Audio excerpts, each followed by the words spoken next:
Magandang umaga po sa bawat isa. Napakasarap pong sariwain nung pag-ibig ng Diyos sa atin, no? Hindi mo talaga mapigilan na hindi ka maiyak na undeserving tayo. Hindi tayo karapat-dapat. Pero doon sa panahon na hindi naman talaga tayo karapat-dapat, pero minahal niya tayo. Hindi niya tayo minahal dahil mabait tayo. Hindi niya tayo minahal dahil karapat-dapat. Minahal niya tayo in our sinfulness. Ganun po ang Diyos natin. Amen. Okay. So, today po, parang continuation po nung message ng Lord sa atin last Sunday. May nakakaalala po ba? Wala, syempre. Meron po ba? So yung message po na hinatid sa atin ng Panginoon through Pastora last week is about, ano yung title niya? It is finished. Diba? Na ang Panginoon hindi na natiling patay. Siya ay muling nabuhay. Okay. So ginamit po niya na verse yung Romans 6:10, kung may nakakaalala po. Sabi dito, nang siya'y namatay siya ng minsanan para sa lahat ng panahon dahil sa kasalanan. At ang buhay niya ngayon ay para sa Diyos. So, nasa ang book po siya? Nasa Romans. So, dadaanan po rin natin yung Romans chapter 6 na dinaanan po ni Pastora. Then, pupuntahan din po natin yung Romans chapter 7, pero mag-i-stick po tayo dito sa Romans chapter 8. Ang title po ay Benepisyo ng Kaugnayan kay Kristo. Okay. So, tayo po ay saglit na yumukot manalangin.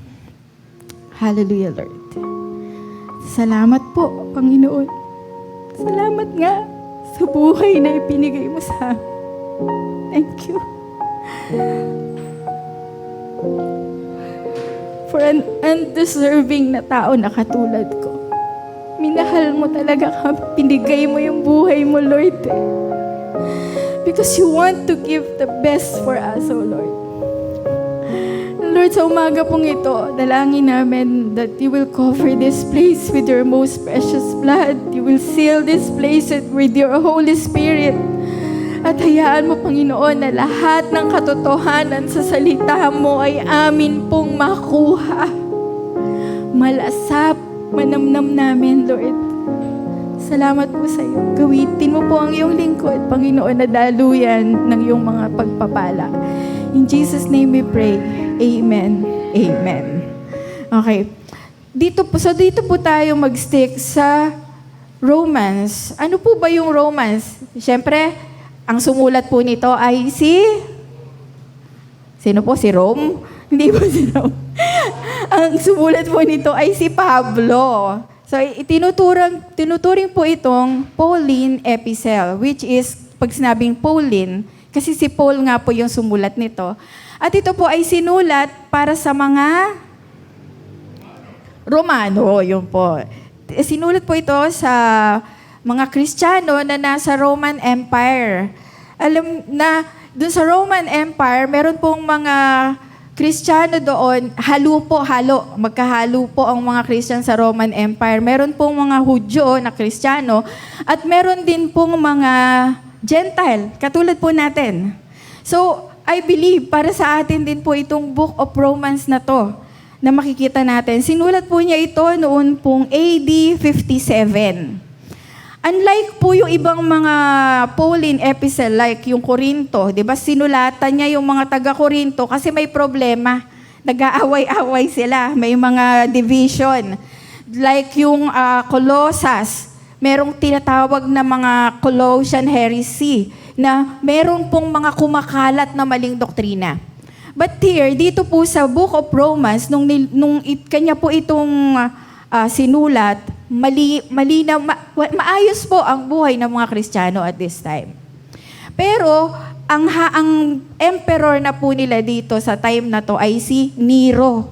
Ba naririnig na natin si Hero, napakatindi nitong pumapatay ito ng mga Kristiyano. But this time, nung sinulat po ni Pablo itong Romans, peaceful pa. Bakit? Kasi po, 19 years old pa lang si Nero. Okay? So, 3 years pa lang po na nakakaupo si Nero bilang emperor. May 19 years old po ba dito ngayon? Makita lang natin kung ano itsura nung 19 years old. Ganon? Brother Enzo? Jacob? Sure? Ba't nagpataas ka kamay? Okay. So, 19 years old pa lang po dito si Nero at this time. So, hindi pa dumaranas ng matinding persecution na pagpatay, pagsunog yung mga Kristiyano. Yung mga Kristiyano po kasi noong time na yun, sinusunog sa mga Coliseum. Okay. And ito pong, the letter to the Romans stands as the clearest and most systematic representation of Christian doctrines in all the Scripture. Nandito po sa Book of Romans, especially itong chapter 8 na to. Kaya nung nakita ko to, sabi ko, bakit ba ito, Lord? Kasi ito raw po yung one of the greatest chapters sa New Testament.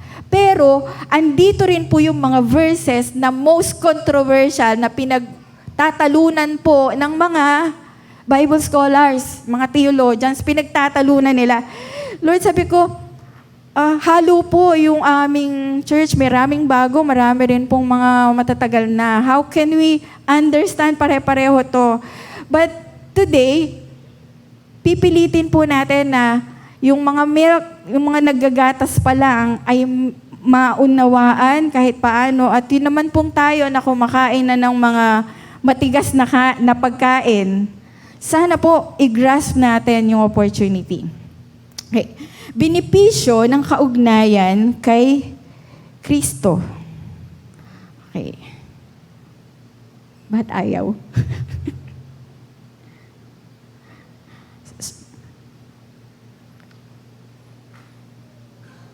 Sorry po, first time eh. Okay. So ito pong chapter 8 ay binubuo po ng 39 verses. Kaya niyo po ba? Kaya po ba natin tapusin yung 39 verses ngayong araw na to? Kaya niyo po bang makinig dyan ng mga 2 oras? Kasi matindi po ito. Okay, but mag-stick lang po tayo. Napakaganda po ng Book of Romans. Kaya kung gusto niyo po na mas lumago doon sa pananampalataya, pero basahin po natin tong Romans. Pero humingi po tayo ng guidance ng banal na Espiritu. Okay, sabi po dito sa verse 1, wala na tayong kahatulan. Di ba? Ang title natin is Benepisyo. Di ba? Yung ating mga benepisyo ng kaugnayan natin kay Kristo. Ano ba yung mga benefits na tayo ay may kaugnayan sa Panginoong Jesus? Una po, wala na tayong kahatulan. Sabihin mo nga sarili mo, hindi na ako hahatulan. Sabi dito sa verse 1, and allow me po pala na today, dahil may mga sensitive nga po dito na chapter, 3 lengguwahe po ang gagamitin natin. Sa Tagalog, tayo po ay sa English, gagamitin po natin yung King James Version. Sa Tagalog, gagamitin po natin yung mabuting balita. Biblia, then gagamitin din po natin yung Griego, yung sa Strong's Concordance po. Para malinaw. Kasi may mga verses po dito na pinagtatalunan. Bakit naman kasi maraming nagtatalo? Kadalasan po, di ba? Kaya ang daming religion. Kukuha ko dito sa chapter na ganito. Kukuha ko dito sa chapter na to. Ito yung paniniwalaan namin. Ito yung gagawin naming doktrina. Without even realizing na nandoon naman malinaw naman. Basahin lang natin in context yung sinasabi nung sumulat. Just like this time, si Pablo po yung sumulat dito. Kung di natin maintindihan yung verse ngayon, like dito, there is therefore. Bakit may therefore? So, ibig sabihin nun, kaya may therefore, conclusion to, right? Sabi po, yung therefore daw po is, ang ginagamit daw po ito to connect two ideas when the second idea is a logical consequence or effect nung nauna. So, ang gagawin natin, para malaman natin bakit ba merong there is therefore. Kasi, pwede nating balikan yung chapter 7 or chapter 6 para makita natin, bakit ba sinabing there is no there? There is therefore now no condemnation to those that are in Christ Jesus. Wala na raw po tayo, kaya nga, wala nang kahatulang parusa sa mga taong nakipag-isa na kay Kristo Jesus. Yung po kinanta natin kanina, yung mensahe ng Panginoon through Pastoral last Sunday, ito yung bakit merong kaya nga. Kasi binigay na ng Panginoong Diyos, ng Panginoong Jesus yung buhay niya para sa ating kasalanan. Kaya nga, wala nang kahatulang parusa sa mga taong nakipag-isa na kay Kristo Jesus. Bakit ba dapat merong parusa? Bakit ba dapat merong condemnation? Kailan ba nag-start itong tinatawag na depravity of man? Doon pa lang po sa Genesis, noon pong nagkasala, sumuway sina Eva at Adan. Sa sinasabi ng Diyos, nagkasala na yung tao, yun pong curse, yung parusa. Yun pong, ano ba yung curse? Sumpa ng kamatayan. Napasa lahat na po ng tao. Tayo, kasama tayo doon. Lahat ng tao na nabuhay dito sa mundo. We are condemned to death. Mamamatay tayo. So, I believe nung nilikha ng Diyos ang tao, perfect. Walang kamatayan. Walang kasalanan. But since nagkasala, hindi lang tayo mamamatay ngayon kasi ayaw ng Diyos naman, ang God is holy, at ayaw niya na yung taong nagkasala, makasalanan, ay manatili doon sa Eden or sa langit forever and ever, gumagawa ng kasalanan. No! Ayaw ng Diyos yun because God is a holy God. Diba? Pero how can a holy God, how can a just God, tayo, ililigtas. Pero ginawa niya yon, di ba? Through Jesus Christ, ipinakita na yung Diyos na lumikha sa atin ay Diyos ng pag-ibig. Pinakita na mahal niya tayong lahat. At pinakita rin doon na yung Diyos na to na ating pinaglilingkuran is a just God. Hindi siya konsentidor na hahayaan na lang ang kasalanan. Amen po ba?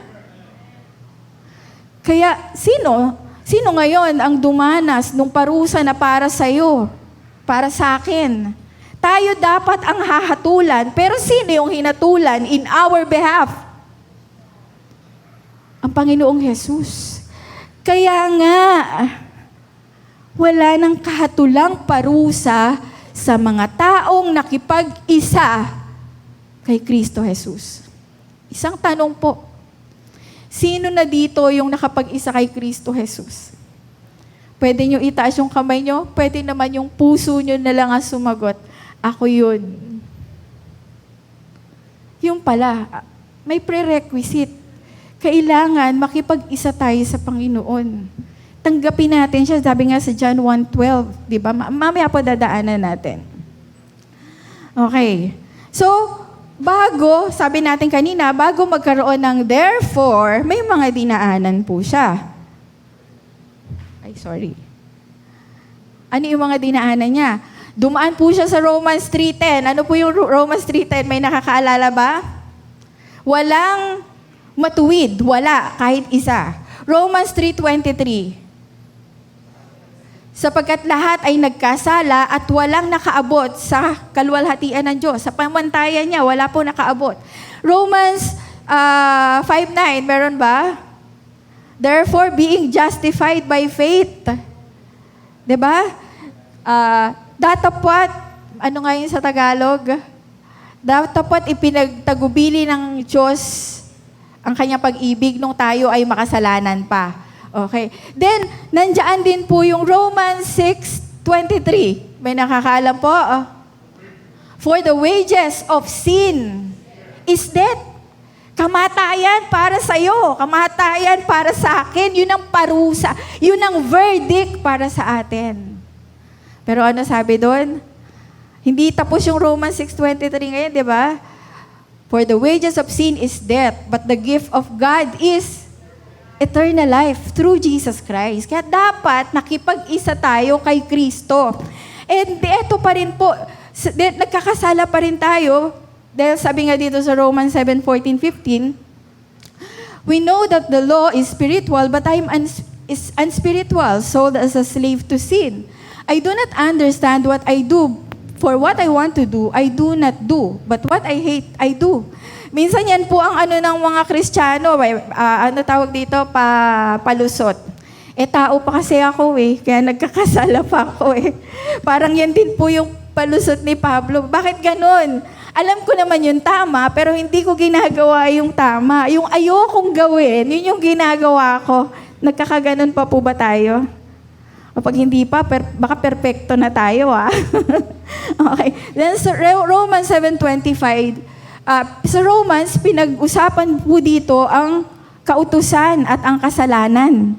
Okay? So, pag po pinag-aralan natin yung chapter 7, maiisa-isa po natin yung kasalanan and yun pong kautusan, yung connection nito. Sa Romans 7:21, so I find this law good at work.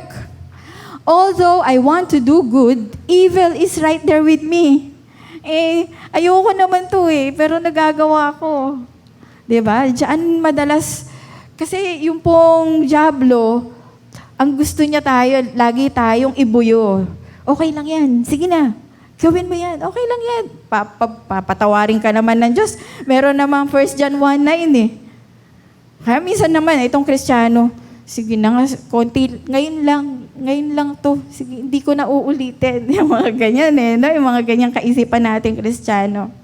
Pero, nakukonsensya pa rin tayo, no? We are convicted pa rin kapag nakagawa tayong kasalanan. So sabi sa Romans 7:24-25, who will rescue me from this body that is subject to death?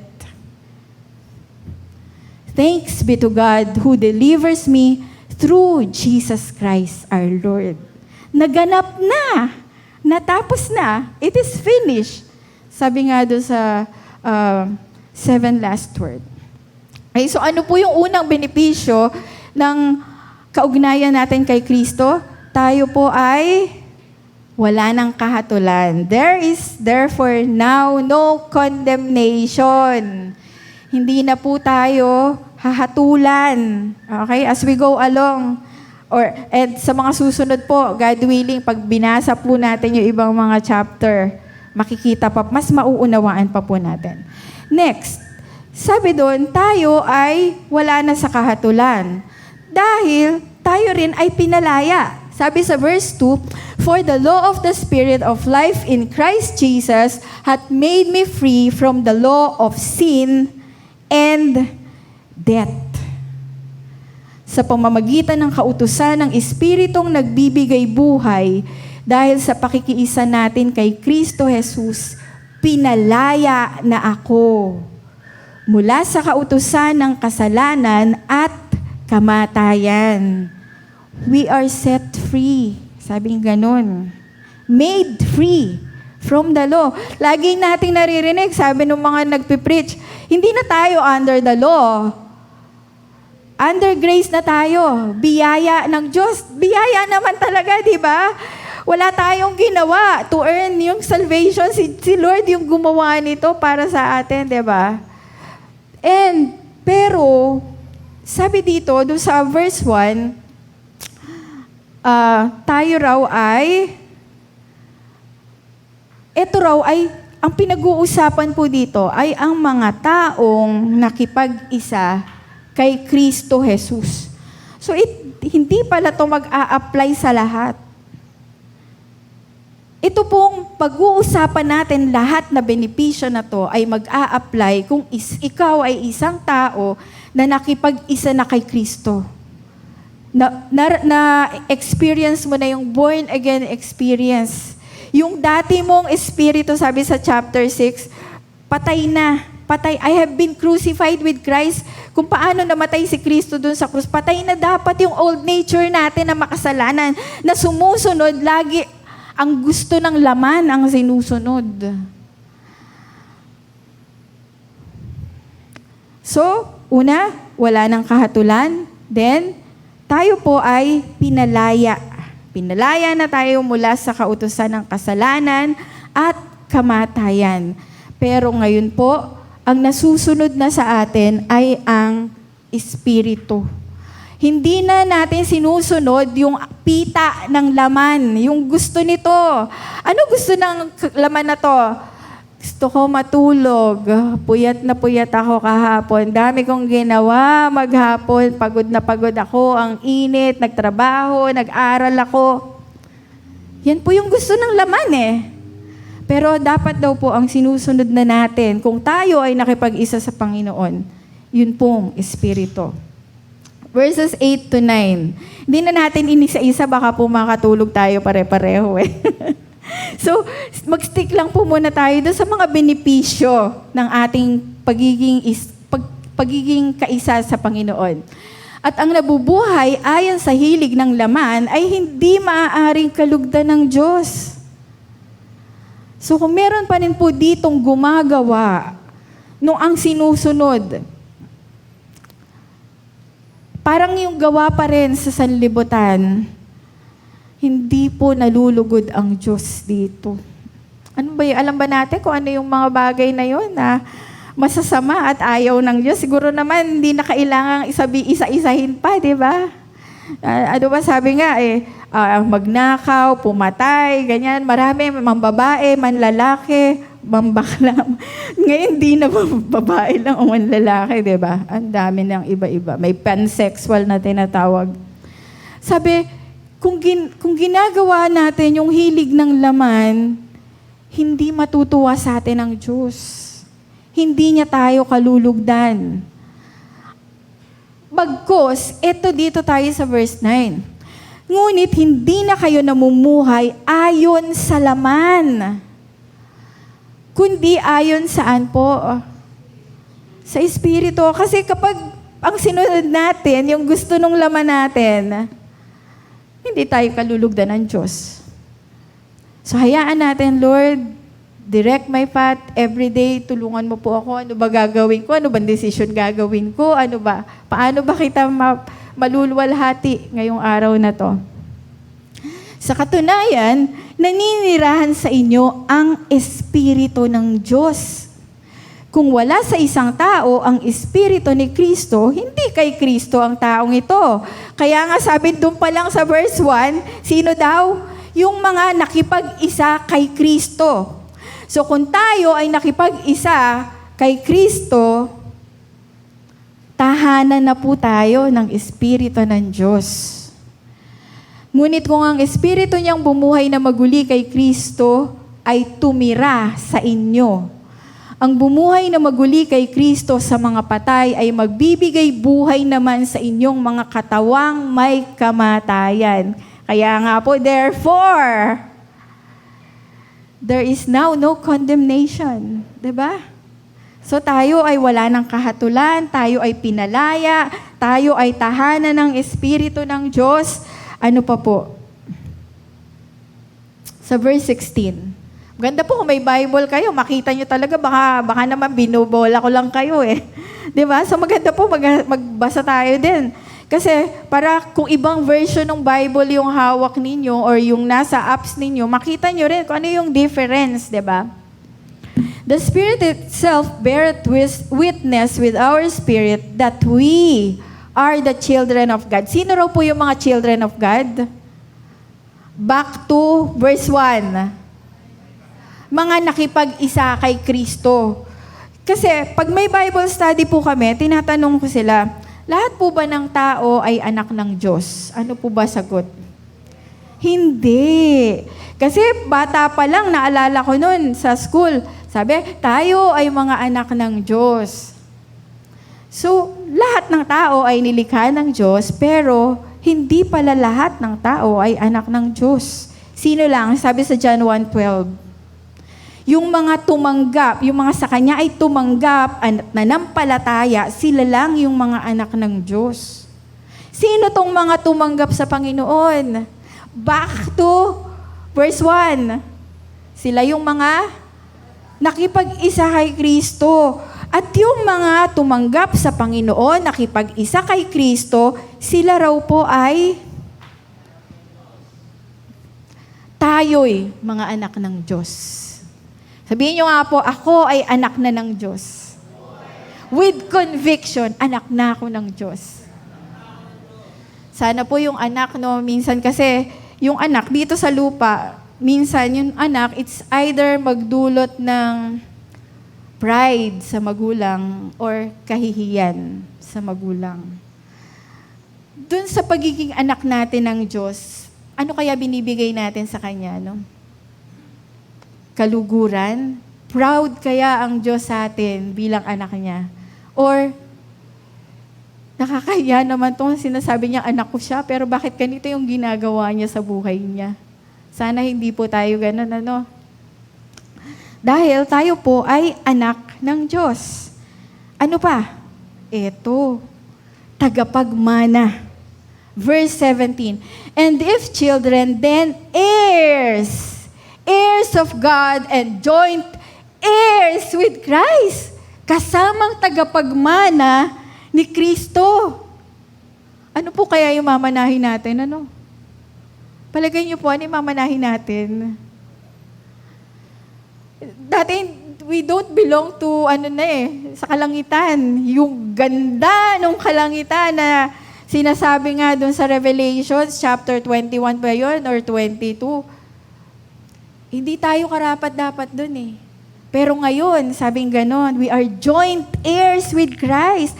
Mamanahin po natin yun kasama ng ating Panginoong Jesus. Diba? So, at kung mga anak, di tagapagmana tayo. Diba? Sabi doon, at kung mga anak, tagapagmana nga, mga tagapagmana sa Diyos. Eto, nandito na po tayo sa, paparating na tayo dito sa most debatable na mga verses dito po sa Romans.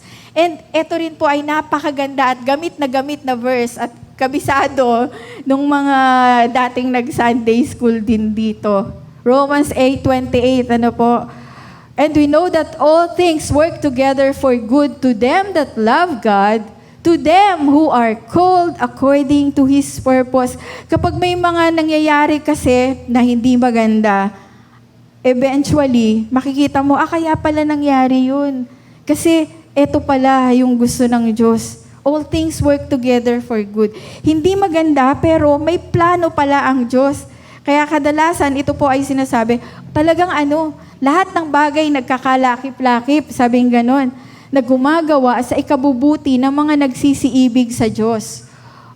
Pero dito po, may mga makikita tayong napakagaganda po na bagay. And we know that all things work together for good to them that love God. Sino yung mga nagmamahal sa Diyos? Yung mga nakipag-isa sa Kanya. Yung mga anak ng Diyos, yung tagapagmana. Babalik-balikan po natin yung therefore na yan sa una eh. To them who are called. Ano yung called sa Tagalog? Tinawag. So lahat po pala tayo dito, tinawag. Tinawag ba kayo? Ako kasi tinawag eh. Mayabang natin, tinawag ako. According to His purpose. So ano kaya yung purpose niya? Ano yung purpose ng Diyos sa pagkakatawag sa iyo? Ang purpose ba ng Diyos dahil kaya Kanya tinawag is para pandito every Sunday, tapos uuwi, babalik uli sa Sunday, ganun lang?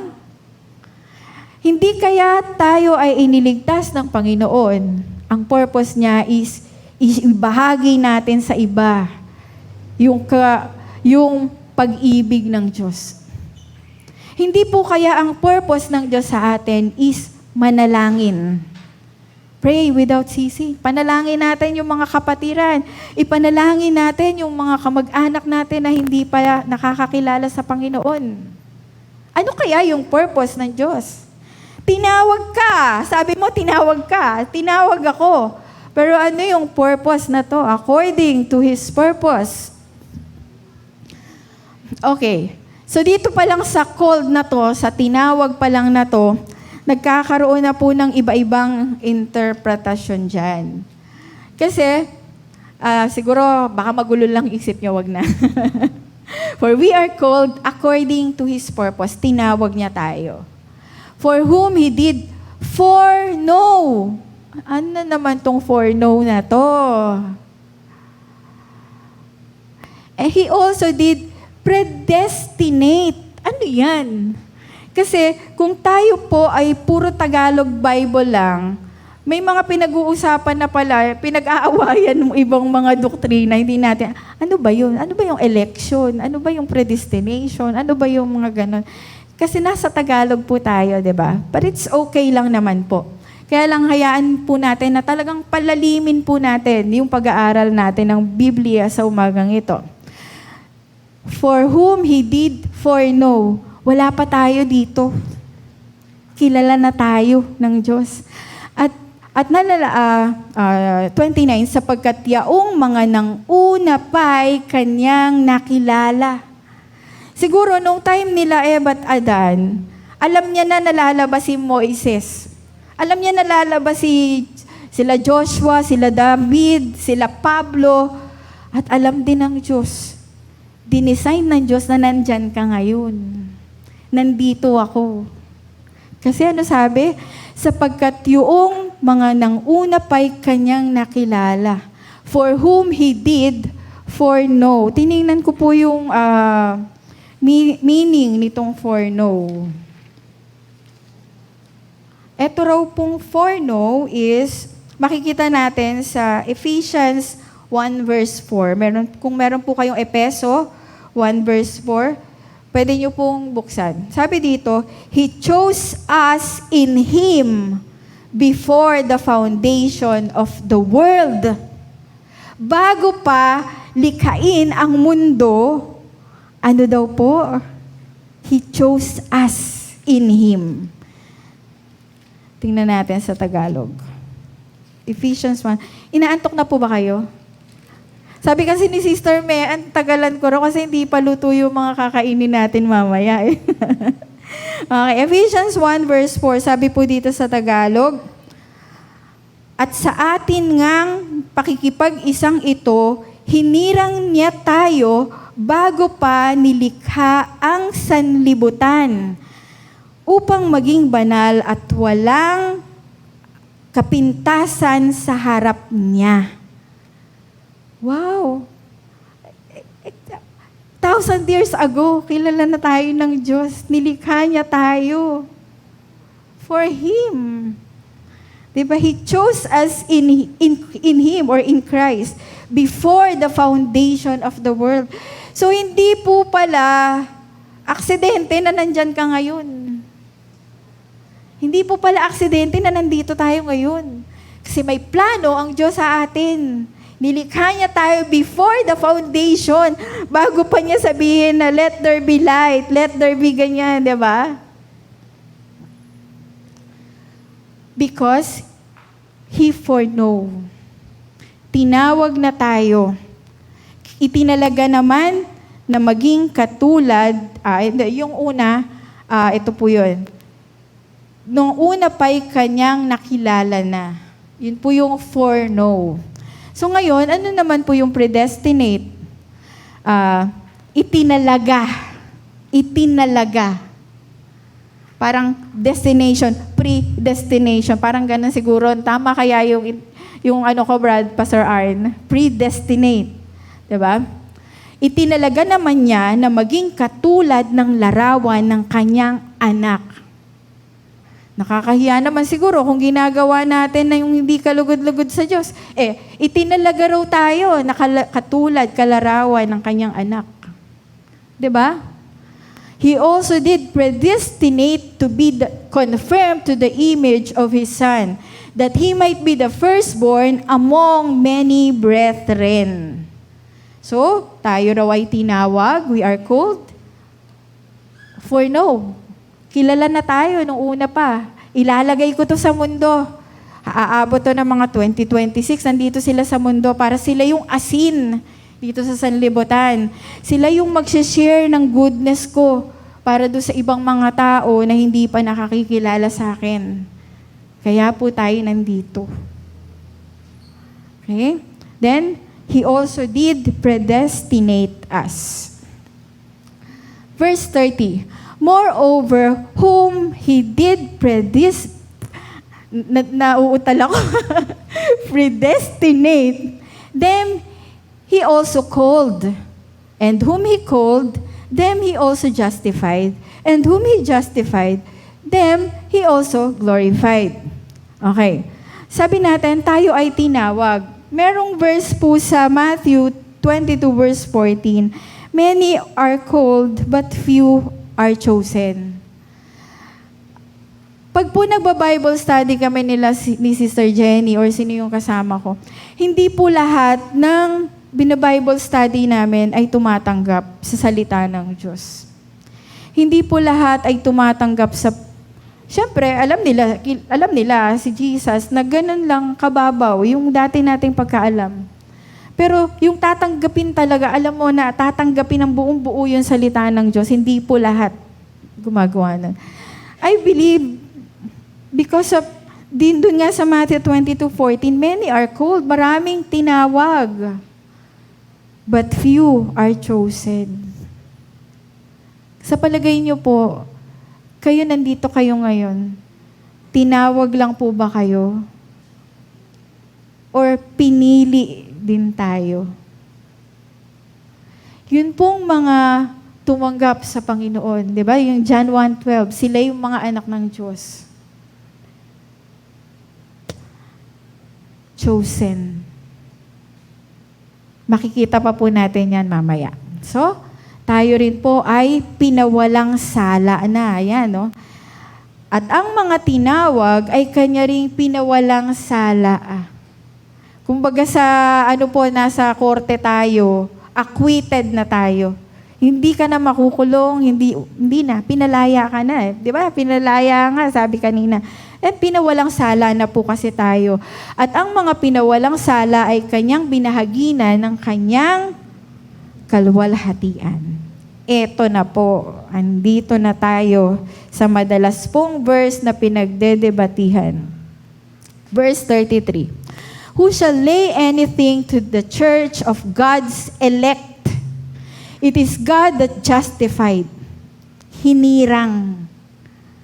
Sino ang magsasakdal ng anumang laban sa mga hirang ng Diyos? Ang Diyos ay umaaring ganap. Tandaan niyo po itong term na elect. Kasi yung iba pong mga preacher, pinagtatalunan po ito. Sino daw ba yung mga elect? Sino daw pa itong mga hinirang na to? Kung meron naman palang ganun, bakit pa ginawa lahat ng tao? Di ba? Parang ganun Kawawa naman, unfair naman sa Diyos yung mga ginawa niya, pero hindi naman pala niya elect. Hindi niya pala hinirang. May mga ganun po pero hindi po natin pag-aaralan ngayon yon. Okay? Panalangin po natin na some other time is pag-aralan po natin yon. Sa Romans 8:33, ito po yung mga ginamit kasi na term dito. Bihira po, hindi ko alam kung natatalakay na po itong election. Kasi ito raw po ay the doctrine of election. Hindi ko pa po kasi narinig, I don't know po, no, kung ano na. So, meron pong term na elect. Sino ba tong mga elect na to? Sabi sa ESV version, elect ang ginamit. Sa NIV, chosen, pinili. Sa NASB, elect. Sa King James Version, elect. Sa NKJV, elect. Sa Mabuting Balita, hinirang ng Diyos. Ito po yung mga elect. Sa ang dating Biblia, ang ginamit, hirang. Sa ang Biblia, pinili ng Diyos. So, tayo po pala ay elect. Hinirang ng Diyos. Chosen. Sabi nga natin kanina, hindi lang tayo tinawag. We are not just called. Tayo ay chosen. Out of napakarami, billion ng tao na nabuhay dito sa buong mundo, isa ka sa pinili. Isa ako sa elect ng Diyos. Hinirang niya. Okay? Pero, babalik nga tayo doon sa Romans chapter 7. Minsan, yung ayaw natin gawin, yun yung nagagawa natin, di ba? And, sa Revelations 12:10 po kasi, ang dyablo, wala po yung gustong gawin, kundi i-accuse ang brethren. Kunwari po may nagawa tayong maliit lang na kasalanan. Tingnan mo nga, sabi mo, anak ka ng Diyos, pero ganyan ginawa mo. Wala yan, di totoo yan, huwag ka maniwala dyan, di ka ligtas. Kasi meron pong dyablo na nag-i-inject sa isip natin. Ang battleground po ng mga Kristiyano, ng tao ay ang isip. Kaya po kung bakit marami pong mga nag-suicide, kung ano-ano yung naglalaro sa isipan po ng tao na yan. Okay? So, sino yung mga elect na sinasabi natin? So, pag ina-accuse tayo si Satanas po yan, siya yung accuser of the brethren. Revelations 12:10, as the accuser who stands before God night and day, bringing accusation against our brothers and sisters. Inaakusahan tayo, kumbaga sinisiraan niya tayo sa Lord. Diba? Pero syempre, very just and very holy ang God. Okay, ngayon, sino yung mga elect? Sabi sa John 1:12, ito yung kanina pa nating pinag-uusapan. Subalit ang lahat ng tumanggap at sumampalataya sa Kanya ay binigyan niya ng, karapatang maging mga anak ng Diyos. So, ano ka na ngayon? Sabihin niyo nga, ako ay anak na ng Diyos. Binigyan na niya ako ng karapatang maging anak ng Diyos. Diba? But as many as receive Him, to them gave He power to become the sons of God, even to them that believe on His name. So we can boldly claim it sa atin. Huwag natin ipagmalaki sa iba, pero sa puso natin, huwag natin hayaan na yung accuser of the brethren ay magpagupo sa atin, mahina ka. Hindi yan. Wag. Tamo nga, nagkasala ka na naman, minit na naman yung ulo mo, sumigaw ka na naman. Hindi ka talaga hindi ka pa anak ng Diyos. Ganyan po kasi siya eh. Pero yung mga stand natin sa harap ng Diyos, I am chosen. Ako ay anak ng Diyos. Ako ay pinalaya. Ako ay tagapagmana. And, sa verse 37, sabihin po natin, higit sa mapagtagumpay. Nay, in all these things, we are more than conquerors through Him that loved us. Sino tong Him na to? Dapat nakakapital letter na to eh. 'Di ba? Hindi, kundi sa lahat ng mga bagay na ito'y tayo'y higit pa sa mapagtagumpay sa pamamagitan niyaong sa atin ay umibig. Bakit tayo more than conqueror? Sino ba yung conqueror? Si Jesus. He conquered death and grave.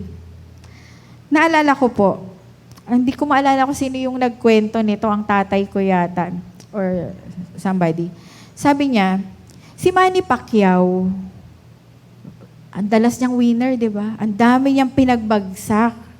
So talagang ano tawag doon sa mga winner na boksingero? Champion, yan.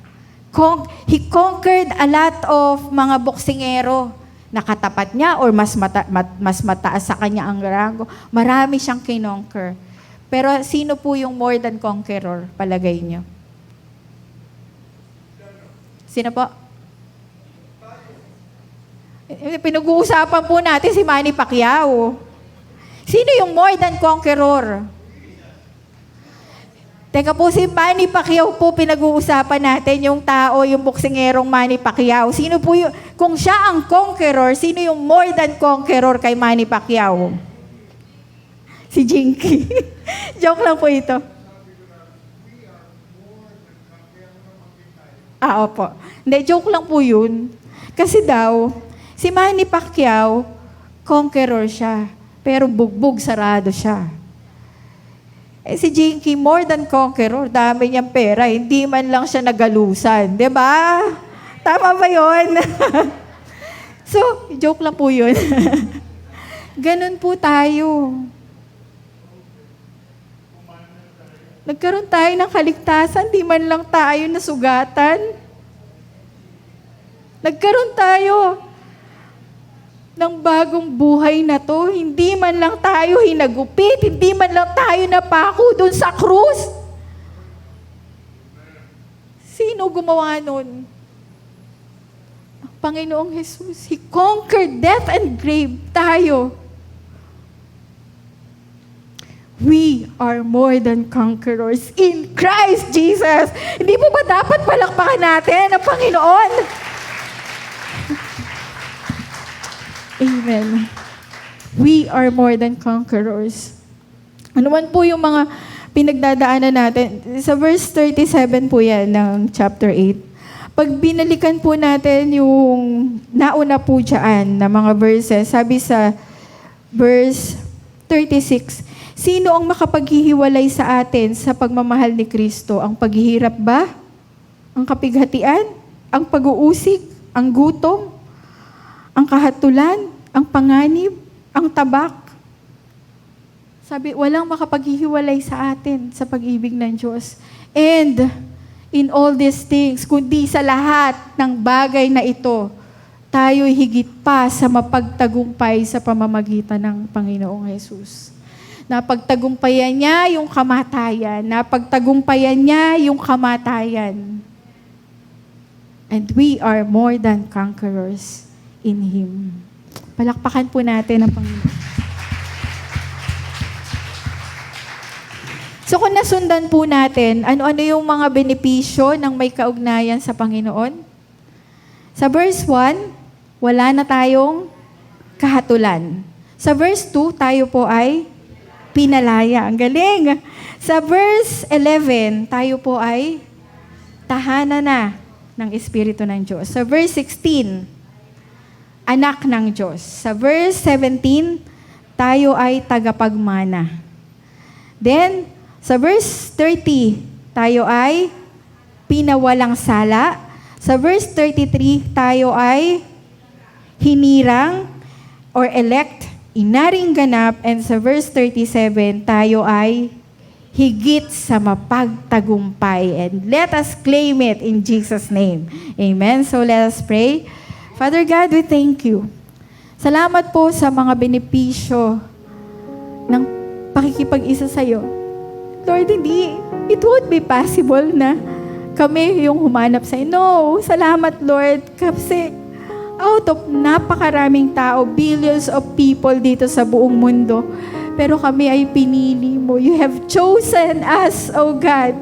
Salamat po sa pribilehiyo.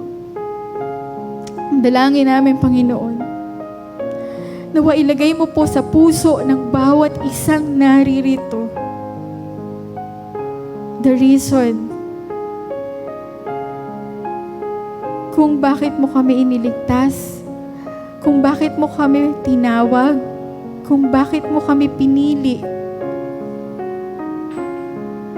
Ano ang dapat namin gawin habang nandito kami sa lupa? Hindi kami dekorasyon lang dito sa lupa, di ba, Lord? Tulungan mo ang bawat isa sa amin. Kausapin mo po ang bawat isang naririto, Panginoon. Gampanan namin yung gampanin mo, Panginoon, na ninanais mo na gawin ng mga anak mo na nakakilala sa'yo, nakipag-isa sa'yo, Panginoon. Move the heart of each one of us. Dahil Lord, naniniwala ako na hindi lamang po trabaho ng pastor or ng mga leader. Dahil lahat kami ay tinawag mo. Dahil lahat kami ay pinili mo. Lahat kami ay pinawalang sala mo. Lahat kami ay wala na sa kahatulan. Kung paano namin ipapadama sa iyo yung aming pagmamahal. Dahil ikaw yung unang nagmahal sa amin. Salamat sa iyong mga salita, Panginoon. Always remind us. Lagi pong manatili sa aming mga puso ang bawat katotohanan ito na salita mo. Salamat po sa iyo, Panginoon. Lahat pong papuri at parangal ay tanging sa iyo lamang, O Diyos ng pag-ibig. Sa pangalan ng aming Panginoong Hesus. Amen.